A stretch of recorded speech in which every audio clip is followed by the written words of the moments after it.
Jesse Marsch arrived to coach the Canadian men's national soccer team at a critical juncture. It was less than 2 years after they'd reached the World Cup in Qatar, a historic high for Canada. But in the interim, the magic of that qualifying campaign seemed to disappear.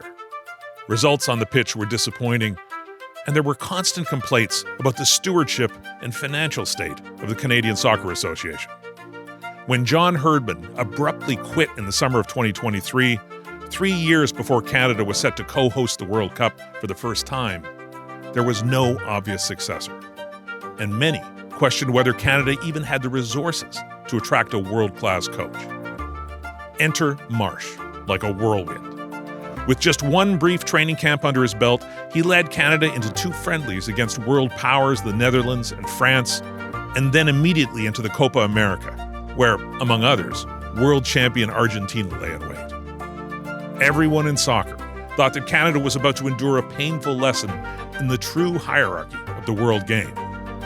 Instead, they played with a new confidence. They thrived against daunting odds, and by the time they exited the Copa with a 4th-place finish just minutes away from a spot on the podium, Marsch was hailed as a miracle worker.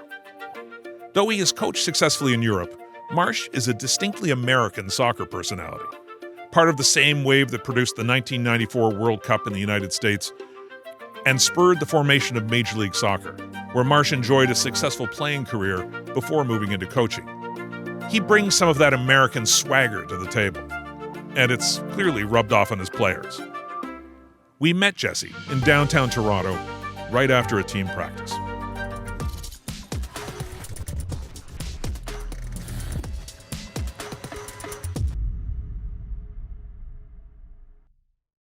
All right, we're all good? Yeah, and we may wander all over the place in this conversation. If that's okay by you, but no worries. Yeah, feel free to extrapolate if you want to. Okay. Anyway, very good to see you today, Jesse. I've been really looking forward to this conversation. Yeah. So I was thinking, I was in Dallas in March at that Trinidad match. So the match that Canada needed to win to get into the Copa. I was working pitch side with a cameraman watching it, and it came at the heels of a tough year for Canada, obviously, coming off, and it was not an encouraging match. It didn't feel good. And kind of looking ahead, you had the 2 really tough friendlies that would be announced, the toughest 2 friendlies in Canadian history, plus the Copa, first time, obviously with Argentina in the group. Like it didn't feel like necessarily a bright shining moment was coming. And then you weren't hired till May. Yeah. And then in June it looked like a completely different side. Yeah. Playing a completely different style. You hardly knew the guys. And obviously the Copa was a stunning success, I think, from a Canadian point of view. How'd that happen? Yeah, I think, look, I mean, being a coach over the years and having big challenges that I've had in my career and having to adapt and learn and grow, I've developed a way of leading and a communication style and a style of play and a clarity to who I am and how I do things. And so, look, one of the reasons I came here is because with all of that, I also felt that the player pool fit kind of the way I think about football and life. And so the combination of those things, and I think we were very careful and clear with the team about what we wanted, but they were also eager and they were also intelligent, right? So then we were able to transform, I think, the team into something that could be successful. And I one of the stories I tell is the 3rd day of training in Holland. I said to the team, we're likely to have to the staff, I said, we're likely to have a tough month, but we're going to be a good team. Like I could see the way that the players were pushing, I could see the way they were adapting, and I could see the quality that they had. So, I don't think that we would have thought that we would have kind of been able to accelerate our learning curve so quickly, but my first feelings about the group have proven to be true. Yeah. Because it did. When did you meet? The first time you actually sat down and talked to them as a team, that was at that training camp, right, in Europe. Yeah. But I'd gone to meet with Alphonso Davies, Kyle Larin, Jonathan David, and Alistair Johnston in that order. And I had spoken to, in those trips, I had also spoken to Stefan Estacchio. And I kind of knew that that was going to be the core of like the group that was going to be leading this going forward. And, there were a couple decisions that had to be made in there. Like, did we bring in some of the older guys that had been around or not? What was the version or vision of those people and what they have contributed, what they thought, how they were going to be essential to where we were going, and some of those conversations.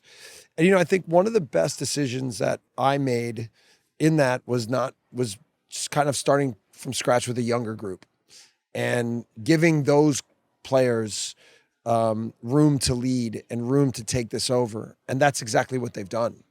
And it's been fun. That's what I'd say is like getting to know these guys, seeing how much they care for the national team, seeing how hard they work for each other. It's been a lot of fun. Was there a risk in that, that kind of turning the page in that moment? Because you had guys, you had guys who had been very much a part of the, qualifying for Qatar, which was super unexpected, kind of a heroic run to get into the World Cup.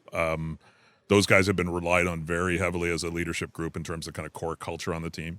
Now, that said, as I said before, like that year leading up had not been positive, and things seem to have kind of gone stale in a lot of ways. But, there's obviously opportunity, but there's also risk when you say, go play. Well, look, man, I mean, every decision you make as a coach, there's risk reward, So, and in the end, the risk, I thought that there was a higher risk in bringing the older players back than it was in moving on without them. And that's nothing. Look, I don't even know them very well.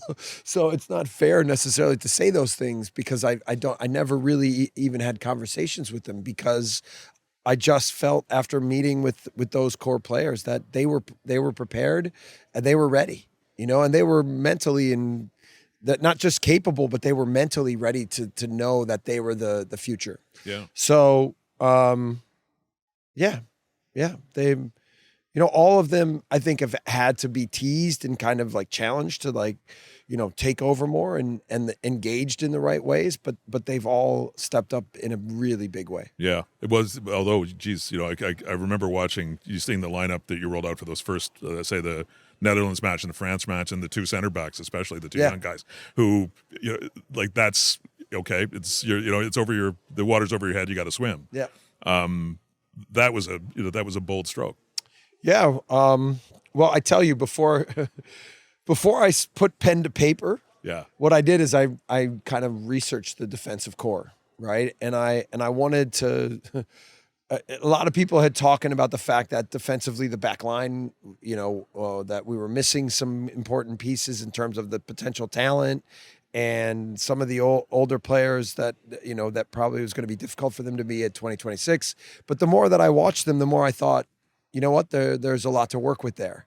Moise Bombito, Derek Cornelius, and Alistair Johnston, and obviously Fonzie, but then even like Luc de Fougerolles, Richie Larea, Sam Adekugbe was hurt at that time, but I knew that there was Kamal Miller, like all these guys. I felt like I could help them, and I felt like we'd be okay. And so literally that was like the last thing on the checklist I had to do before I decided to put pen to paper.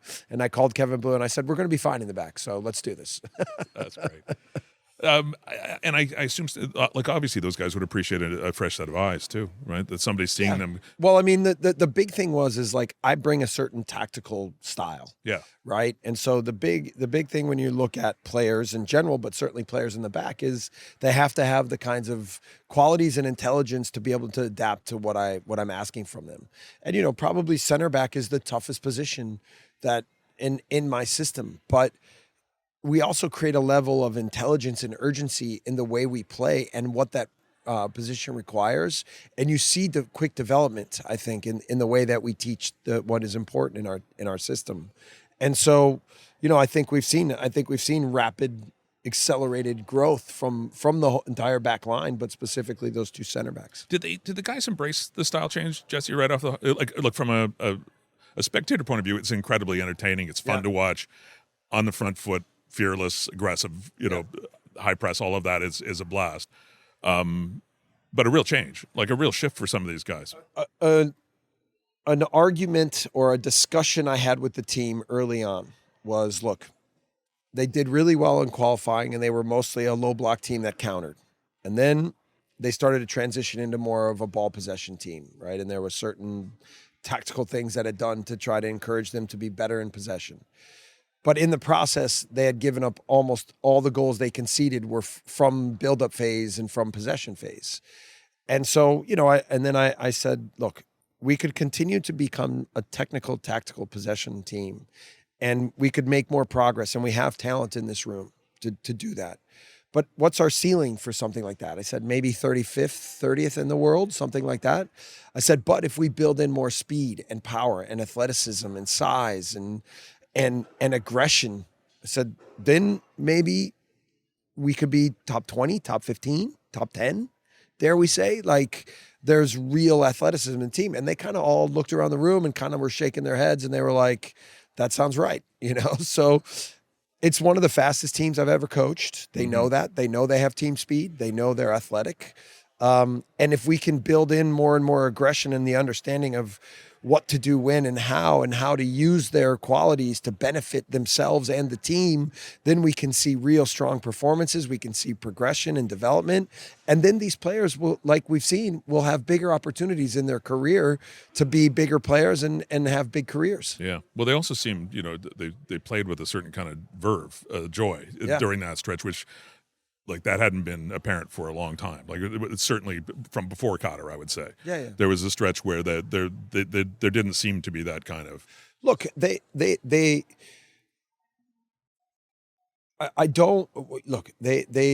enjoy playing with each other. They enjoy spending time with each other. They enjoy playing for the national team. They are committed all the way. It's, when you play for your club, it's often like about a responsibility and about fulfilling your roles as a professional. And when you play for the national team, it's about living your dream and living a passion, I think. And you want it to be the best of both worlds at all moments, whether it's club or country, but there is something about playing for your country, especially when you're talking about getting ready for a home World Cup. So, it hasn't taken tons of reinforcement for me, or like in the beginning, I talked about the vision towards 2026, and now it's more, they know that, and they know we're on the right path. It's now more about setting new standards and challenging them to continue to push to be all the things that we want to be for that moment, right? So they love it. They're super engaged, and they're getting better. I feel like every day that we're together on the pitch. What was your coming in the opportunity to coach Alphonso Davies? Who, they'd use him in all kinds of different ways, in all kinds of different positions. Yeah. Obviously, an incredibly talented guy. Yeah. You put him back. He's now playing for Canada, where he plays for Bayern. He's also wearing the armband. Yeah. Those two things, it seems to me, are significant. Look, I knew Fonzie somewhat. We knew of each other. We had said hello, spoken quickly after matches, whether it was in MLS or in Europe, Champions League. So we had seen each other at different moments along the way. Obviously, I was a fan of his and followed him, and I was proud of him from coming from the MLS. All of us coming from MLS in Europe, we kind of have this unspoken bond. And then, once I got to know him, I was excited because I could see that he's still young. As talented he is, he's still young, and there's still a lot of room for improvement as a player and as a person and as a leader. I think by making him captain, I knew that it was an opportunity for him to put all that to practice, to put his development as a person and as a footballer to practice. And I knew that he would be the inspirational, become the inspirational leader that we need. And part of the, I went through this a little bit when I went to Austria and my German was okay. The players really wanted to help me learn German. And they when I would make mistakes, they would come to me and say, hey, coach, just so you know, we say it like this, or we do it like this, or, this is the difference between German and Germany and Austria. And it was a really cool effect. Like that, my vulnerability, I think, really drew them to me. and they wanted to help me be better in German and be thus a better communicator and better coach that way. And I think there's a real togetherness with Fonzie becoming our captain, right? I think they all look to him, they all respect him, a lot of them admire him, but they also know that he's still young and that he needs support in being the captain that they need him to be, and so they're all ready to be there for him or to fill in gaps for him or to support him in the process. And it's had a really cool effect overall on the team. You know, I think everybody really respects him and knows how good he is. They know what a great guy he is. He's really engaged in it. He's got brings a lot of energy, but everybody's there to kind of push him along and support him along the way. So it's been a really cool process, and I see him grow daily for like what we need from him. Is it do you think, not everybody embraces that role? Was he Was there any reluctance on his part to take that on? No. The first so like I said, he was the first one I went to go meet with, and I asked a lot of questions, and this has been sort of made public. Like I asked, what does being a Canadian mean? What does it mean to be on the Canadian national team? What's it like for you at Bayern? What are the differences between your experiences there and your experiences with the Canadian national team? And then, along the way, in my Rolodex, I had wanted at the right time to say, okay, what about captain? What do you think about being captain? And he goes, yeah, I want to be captain. It just matter of factly, immediately. And I said, why? And he explained why, and it had a lot to do with, I think, getting the most out of his teammates, but also sort of fulfilling his destiny as the heir apparent leader to what this team is. And that for me was clear, right? And so I was happy to hear that, because that's how I felt too. There's a lot of other guys, and I could. Steph is, as vice captain, is also an incredible captain. You could go down and talk about Kyle and Jonathan and Alistair and Richie and Oso and Max, and in all their own ways, they know that there's enough room within what we do as a team for them to be the leaders that they are as well. So, but their full support for Fonzie is also incredible. Let's just step back a little bit. When you were approached about this job, or when you approached them about this job, you can tell me how that, came about. No, they approached me, and I was like, no chance. But what did you think you were getting into, Jesse? Again, Canada, obviously the World Cup qualification is a big deal. That had been a long, long time, since '86. There's some young talent, some really exciting talent. There'd been a tough stretch since Qatar. There'd been a lot of talk from your predecessor in this role about lack of resources, lack of depth of talent, or depth of world-class talent anyway, that there were limitations. It kind of felt like they'd backed up a bit, to be honest. And well, these are the things that I heard as well, right? So Jason DeVos called me in November, and I was like, yeah, it's probably not in the cards, right?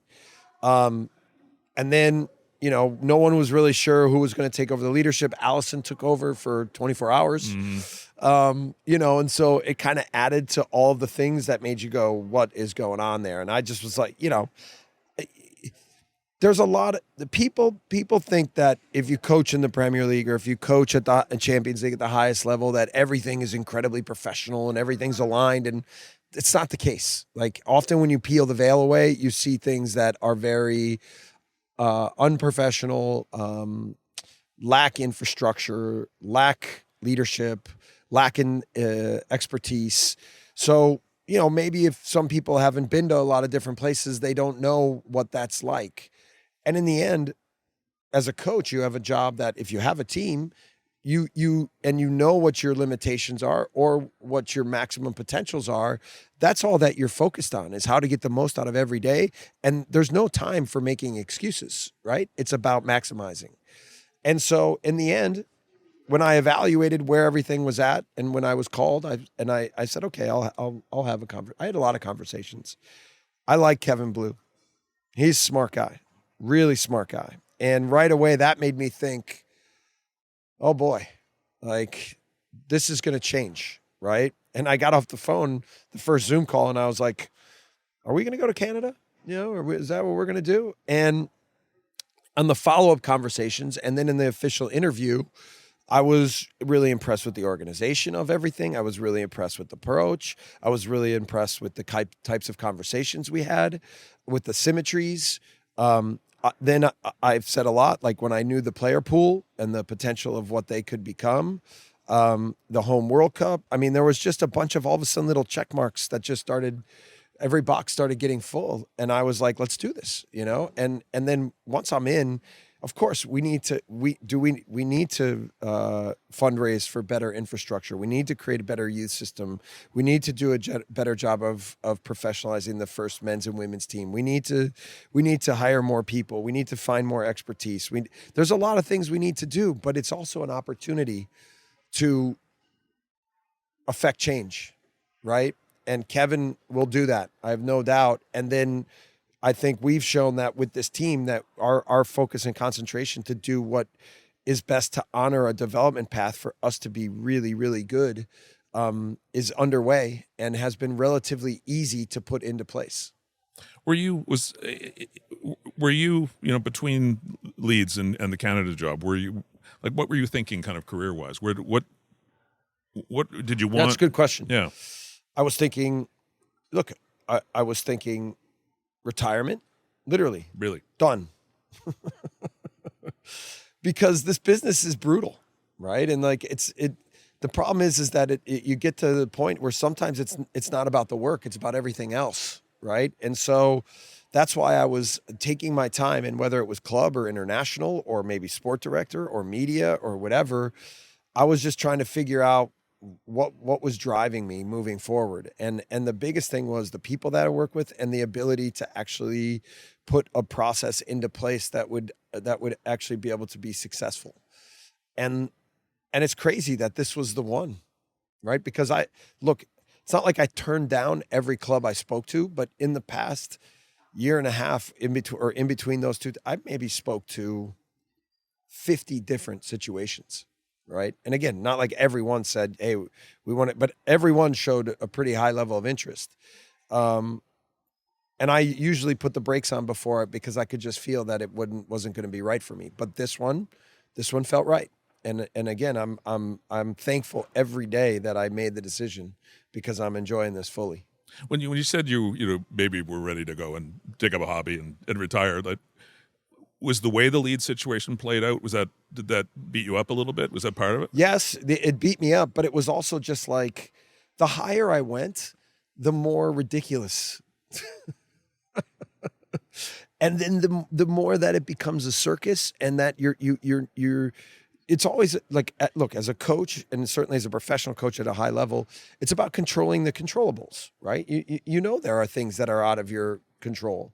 But as long as you can kind of, work with players and a team and work with people that are above you and with you, that you feel like there's symmetry and there's commitment and there's understanding, and then you feel like you can enjoy the work. And people talk about stress. The stress wasn't that it was in the Premier League. The stress was that nothing made sense, right? And the controllables became smaller and smaller, and then it became going to the stadium in match day and not really knowing what anything was going to be. That's not fun. You want to be able to go to match day feeling like, I know what we're going to get out of our team. I know who we are. I know what we're about. We are all connected and committed. And when you do that, then you feel like, of course, the game can always go either way, but at least you feel like, you're in the right place and you're able to put a process in place that can be successful. That's really, and again, you kind of alluded to this already, but that's not what an outsider's view of a managerial gig in a Premiership or in one of those leagues. You kind of look at that guy on the pitch and on the side and say, he knows exactly what's going on. He has full control of everything. It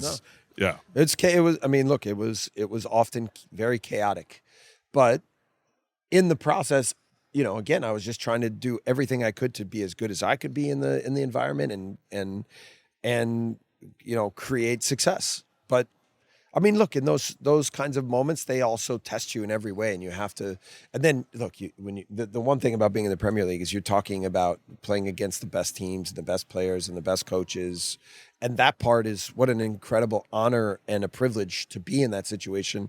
But man, big challenge. Well, big challenge, a different kind of spotlight, different kind of media pressure. Like I assume when you're coaching in Salzburg, it's it has its own kind of pressure, but Yeah. it's the Well, yeah, and you're at the top of the food chain, Yeah. right? So like there, it's a different. Then you go to Champions League, and you're trying to now outkick your coverage or outperform what your overall potential is, But like the higher you go, and then depending on, and it's different than North American sports where it's often about parity and salary caps.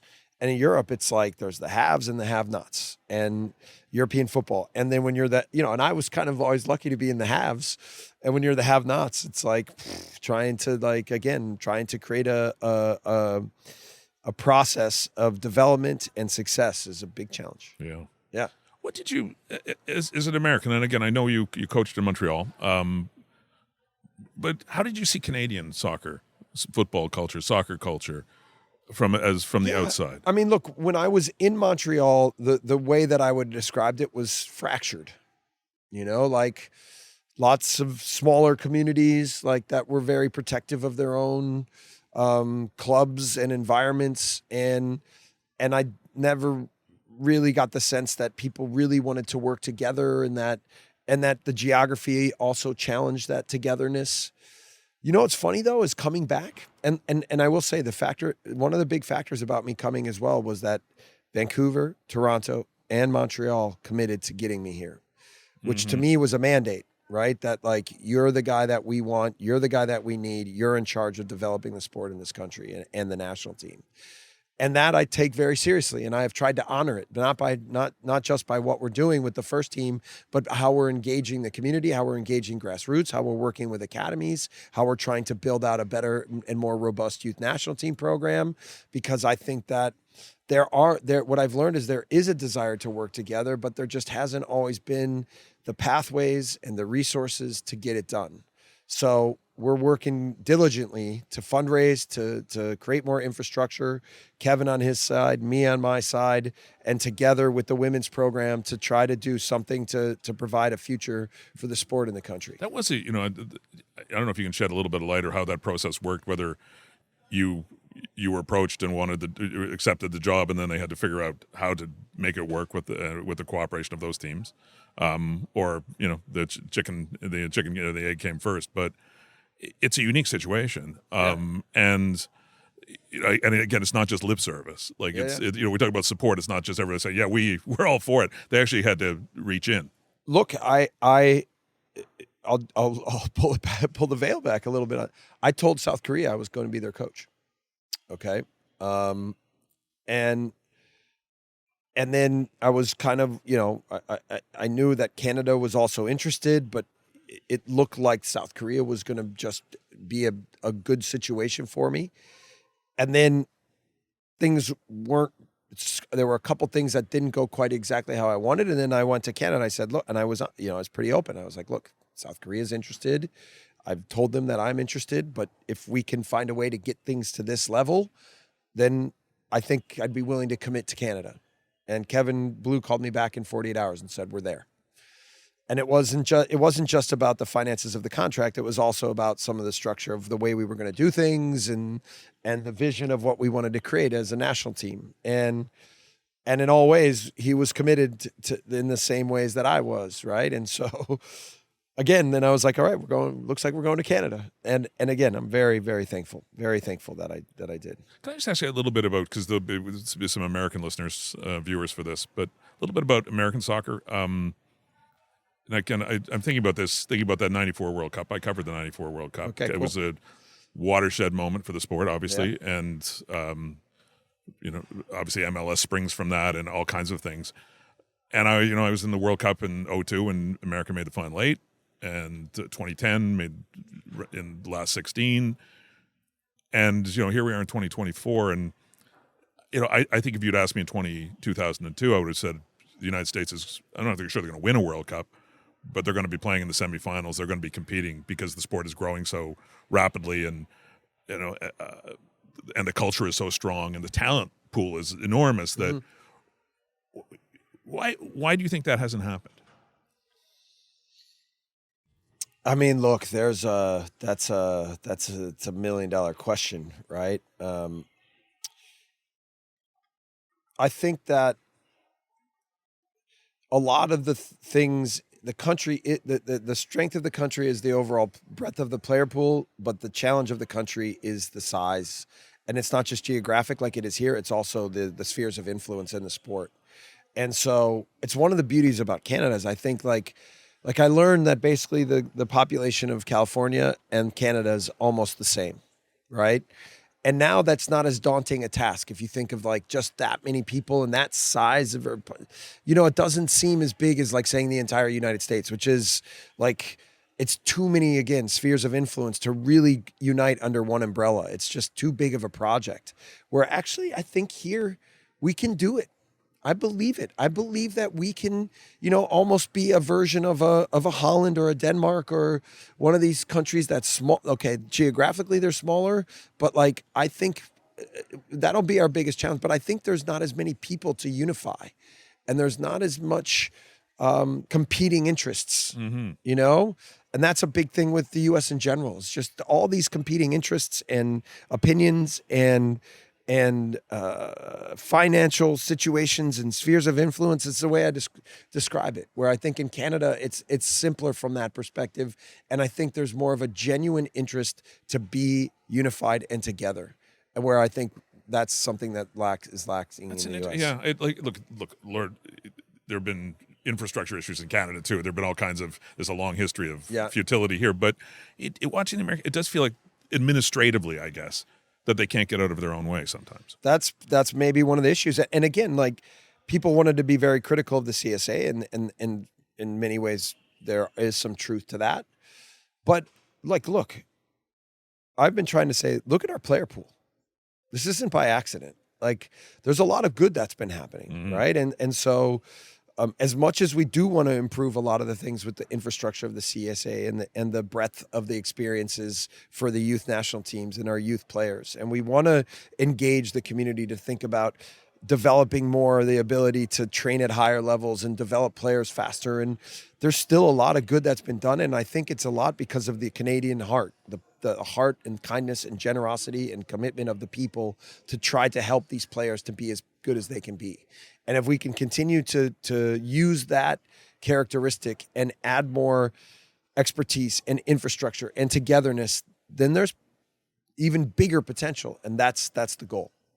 You said at that first meeting with the players, you kind of said we could be top 10, we could be top 15. We, like the ceiling, the ceiling is maybe higher than even you guys understand. And that was before you'd ever coached them. Having had the experience with them you've had to this point, what do you think the ceiling is now? It's a little too early to say. We know that the ceiling is we're developing, and the potential we all feel is growing, right? But we still have a lot to do. I mean, the resilience that they've shown in the tournament of Copa America. I think the first window after Copa America, where we showed it wasn't a fluke, that we picked up even better than where we left off. I think the performance against the United States specifically was very, very good. We'll have to do it again now. This is the goal. That's why it's like, are they friendlies? Yes, they're friendlies, but they're not. Like this is about like an incremental climb toward excellence. And that's the push that I have personally, and it's the demand I'm giving them on a daily basis. Like it would have been easy to go out today and even have just sort of like a training session that went through a couple things and then kind of just go through the motions. But every day I'm trying to push more and more and get more and more. And this is not about coming into the national team, enjoying the experience, and kind of sitting back because we feel good about ourselves. The better we do, the more I have to demand out of them, and that's my job. It's been a pleasure. Really good talking to you, and look forward to that future. Look forward to seeing your side. It's been great so far. I could speak for a lot of people who fly the colors and wear the scarf. That you've already provided us some amazing moments. The Americans, not so bad. I had somebody come up to me at the airport, and he goes, "More and more Canadian every day." That's what he said to me. I said, "You're right, man. You're right." Yeah, we'll let you. You're welcome here. All right, thanks, my man. Thanks, Jesse.